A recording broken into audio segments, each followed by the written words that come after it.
என்னது டைம் இல்லையா? போன் பேச டைம் இல்ல, ஃபேமிலி டின்னர் டைம் இல்ல, ஷாப்பிங் டேட்டிங் மீட்டிங் எதுக்கும் டைம் இல்ல. Make time. Take that holiday. GT Holiday. GT Holidays, South India's #1 travel brand. பக்தியிலே பகுத்தறிவு ஊட்டியவர் தந்தை பெரியார். பாட்டிலே பகுத்தறிவு ஊட்டியவன் இந்த சின்ன பெரியார் செல்லப்பாண்டியன். நீங்கள் நல்லா புரிஞ்சுக்கிடணும். பெரியார் மண்ணுங்க. அங்கே மண்ணில் தான் விவசாயம் பண்ண முடியும், பாறையில் விவசாயம் பண்ண முடியாது.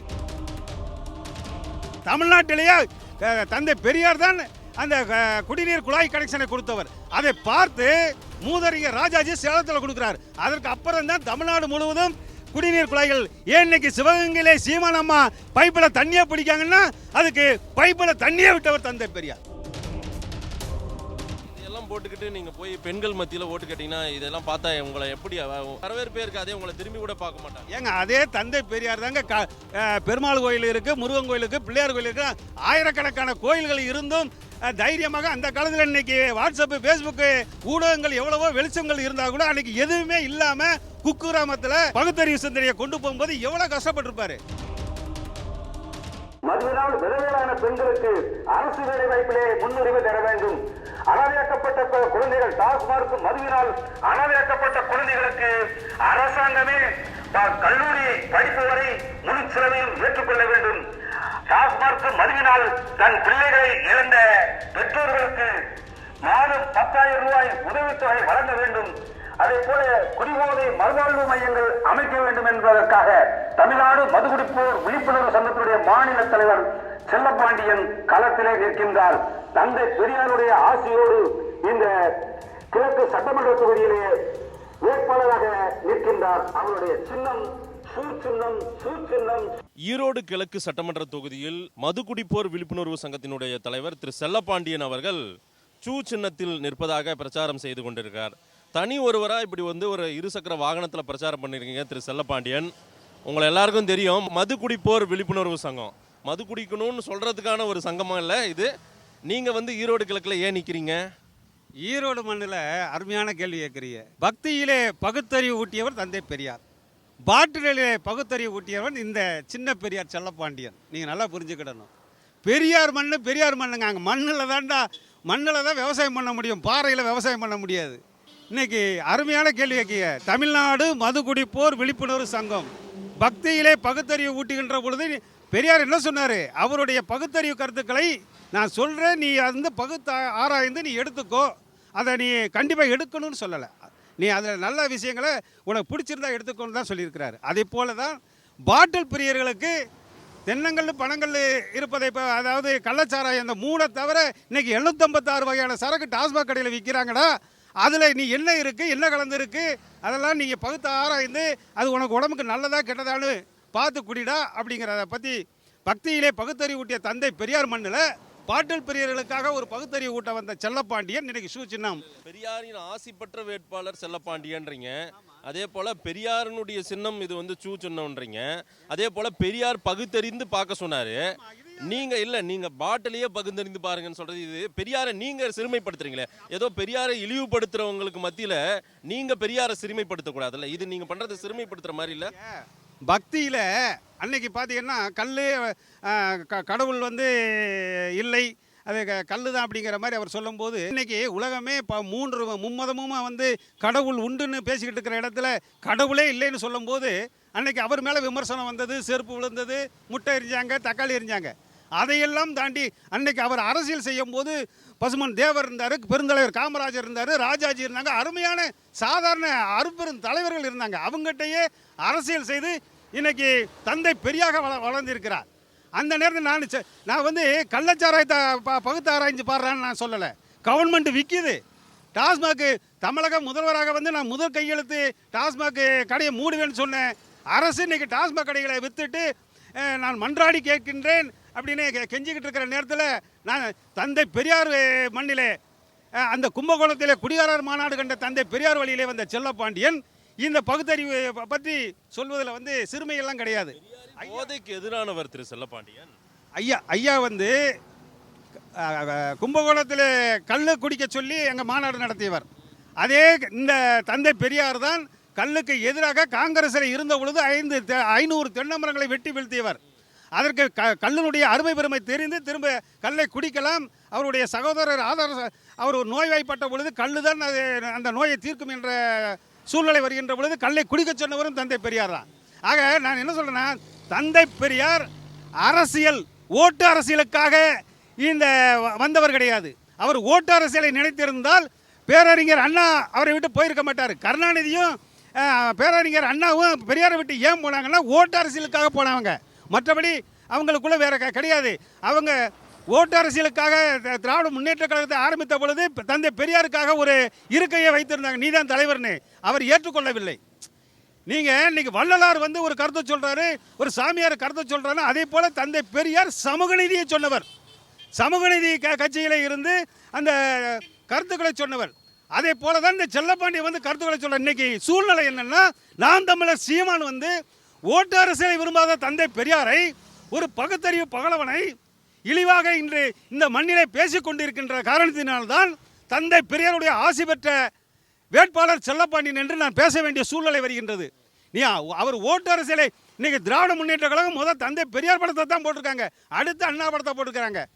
ஆக இன்னைக்கு சரியான களத்திலே தந்தை பெரியாருடைய கொள்கையை, அந்த பகுத்தறிவு கொள்கைக்கும் இந்த பாட்டிலுடைய பகுத்தறிவு சிந்தனைக்கும் சரியாக பொருந்தும் என்ற காரணத்தினால்தான் தந்தை பெரியாரை இழிவாக பேசுகின்ற சீமான் இன்னைக்கு வஉசி பூங்காவிலே இன்று இருக்கிறது. 105 ஆண்டு காலத்துக்கு முன்பாக அவரை ஈரோடு நகரசபை தலைவராக இருந்த பொழுது கட்டிய அந்த நீர்த்தேக்க தொட்டியில் இருந்து தான் முதல்ல பெண்களுக்கு வீட்டுக்கு அந்த குழாய் கனெக்ஷனை கொடுத்தவர். தமிழ்நாட்டிலேயே தந்தை பெரியார் தான் அந்த குடிநீர் குழாய் கனெக்ஷனை கொடுத்தவர். அதை பார்த்து மூதறிஞர் ராஜாஜி சேலத்தில் கொடுக்குறார். அதற்கு அப்புறம் தான் தமிழ்நாடு முழுவதும் குடிநீர் குழாய்கள்.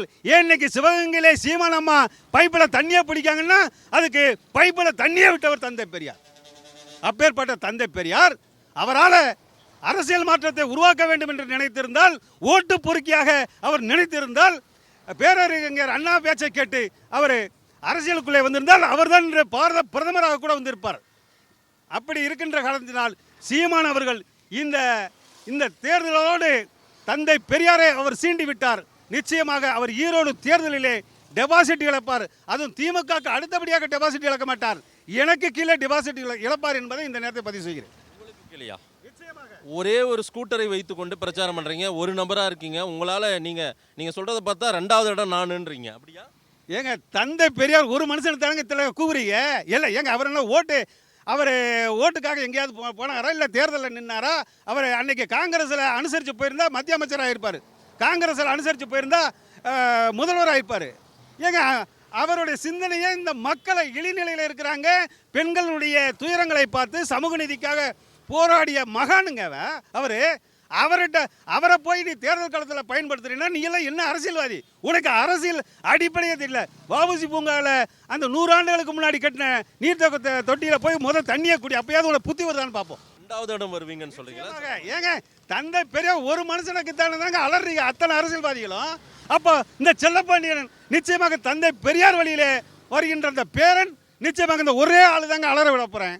இதெல்லாம் போட்டுக்கிட்டு நீங்க போய் பெண்கள் மத்தியில் ஓட்டு கேட்டீங்கன்னா இதெல்லாம் பார்த்தா உங்களை எப்படி உங்களுக்கான இதுவே வரவேற்பே இருக்காதே, உங்களை திரும்பி கூட பார்க்க மாட்டாங்க. ஏங்க அதே தந்தை பெரியார் தாங்க பெருமாள் கோயில் இருக்கு, முருகன் கோயில் இருக்கு, பிள்ளையார் கோயில் இருக்கு, ஆயிரக்கணக்கான கோயில்கள் இருந்தும் தைரியமாக அந்த காலத்தில் இன்னைக்கு வாட்ஸ்அப்பு ஃபேஸ்புக்கு ஊடகங்கள் எவ்வளவோ வெளிச்சங்கள் இருந்தால் கூட அன்னைக்கு எதுவுமே இல்லாமல் குக்கிராமத்தில் அந்த பகுத்தறிவு சிந்தனையை கொண்டு போகும்போது எவ்வளோ கஷ்டப்பட்டிருப்பாரு. அப்படி இருக்கும் பொழுது இதை எல்லாம் பார்த்து பெண்கள் பூரிச்சு போகிறாங்க. தந்தை பெரியார் வழியிலே இவன் செல்லப்பாண்டியன் களத்தில் நிற்கிறாரு, அவர் ஏதோ ஒரு சொல்ல வராருங்கிறத இன்னைக்கு அந்த அளவுக்கு ஒன்று பெண்கள் புரியாதவர்கள் அல்ல. அந்த தந்தை பெரியாரை ஊட்டிய பகுத்தறிவிலே சமூக நீதியை பெற்று இன்னைக்கு சுயமரியாதை பெற்றுள்ள பெண்கள் எல்லாம் புரிஞ்சுக்கிட்டாங்க.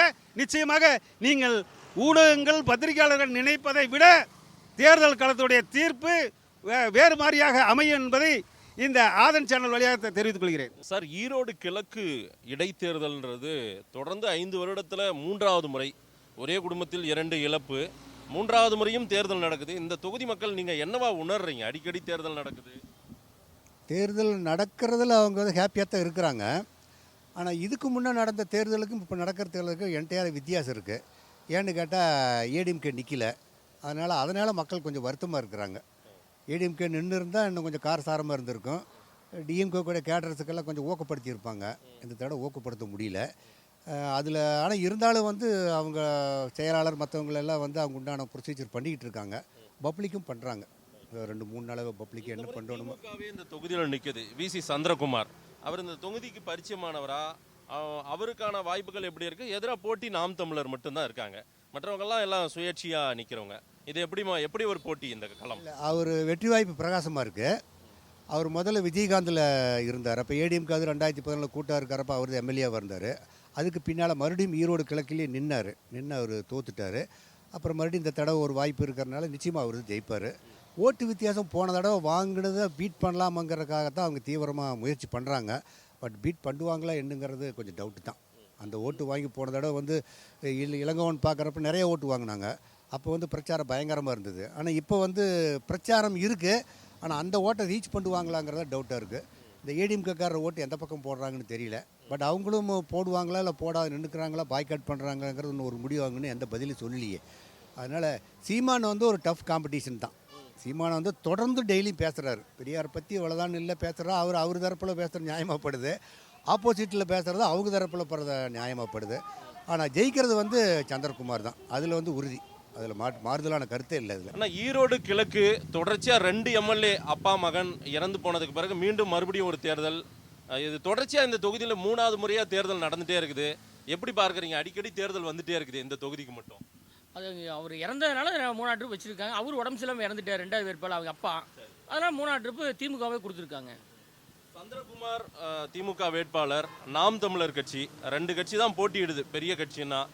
எப்படி பார்க்குறீங்க? யார் வெற்றி பெறுவாங்கன்னு நினைக்கிறீங்க? எப்போவுமே ஆளுங்கட்சி தான் வெற்றி பெறுங்க. அதில் வெளியே சொல்கிறதுக்கு வேலையே இல்லைங்க. அது கன்ஃபார்மாக சொல்கிறது ஆளுங்கட்சி தான் வரும். ஏன்னா 1.5 வருஷம் தான் இருக்குது. அதனால் யார் இது பண்ணாலும் யோசனை இல்லை. 1 வருஷத்துக்குள்ள அடுத்த எலெக்ஷன் வந்துடும். 6 மாதம் எலெக்ஷன் வந்துடும். அதனால் பார்த்தீங்கன்னா எப்படி வச்சாலுமே ஆளுங்கட்சி தான் வரும். சந்திரகுமார் இந்த தொகுதிக்கு பரிச்சயமானவரா? திமுக காரர், அவரை பற்றி என்ன தெரியும் உங்களுக்கு? ஈரோடு கிழக்கு, ஏன்னா இதுக்கு முன்னே காங்கிரஸ் தான் இருந்திருக்காங்க தொடர்ச்சியா. இவர் சந்திரகுமார் பரிச்சயமானவரா? இல்லை, ஏற்கனவே இருந்திருக்காரு இல்லைங்க. விஜய் அந்த தேமுதிக இருந்து தான் அவர் திமுகவுக்கு வந்திருக்காரு. அதனால் அந்த வேட்பாளர் தெரிஞ்ச முகம்னால திமுகவில் அவங்க அவருக்கே கொடுத்துருக்காங்க சீட்டு.